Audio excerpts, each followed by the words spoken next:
Lesson 2. Solving existing money problems. We've now seen evidence of crypto adoption despite cryptocurrency being relatively new, proving that crypto as alternative money continues to attract more new users.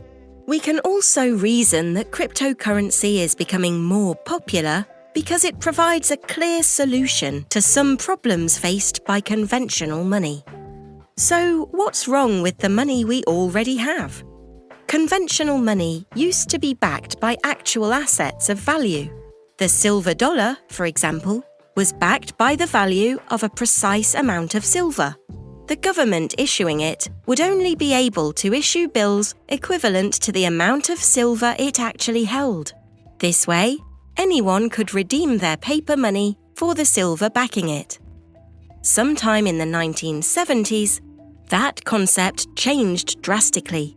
The US government then was under pressure from rising inflation and other nations wanting to redeem all their US dollars for gold. To prevent an economic catastrophe, the US decided to retire the so-called gold standard. So instead of gold backing the US dollar, it was simply the US government itself backing their own currency. Soon, other countries followed suit, and this became the norm. Fiat is a Latin term. Fiat money is created by the government and backed by nothing but its authority. This has created a number of problems which cryptocurrency is designed to address. The main problem we'll discuss in Lesson 2 is inflation. When money was backed by actual value, you couldn't just print as much as you wanted.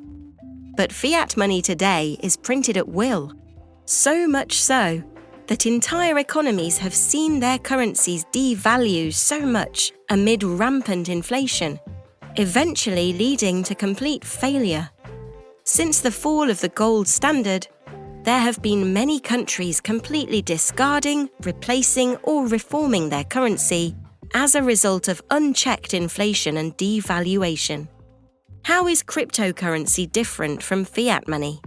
In Module 1, we saw how cryptocurrency is faster and cheaper to send internationally and offers higher returns on savings. In countries with high inflation, banks offer high interest rates on savings, but returns on savings struggle to compete with inflation, effectively eroding the currency's spending power. In some Latin American countries, people spend their salaries immediately, afraid that the same amount of money wouldn't be enough to buy the same loaf of bread or cup of coffee just the next day. Cryptocurrency solves the underlying problem of fiat money's seemingly endless supply. It addresses the problem of fiat's unlimited supply and, being decentralized, is run by rules, not rulers. This can help avoid repeats of global financial meltdowns and gives the millions of unbanked worldwide access to essential financial tools. We'll cover more of these points in Lesson 3. Before that, let's take a quiz to see how well you understood the existing problems with conventional money and how cryptocurrency addresses them.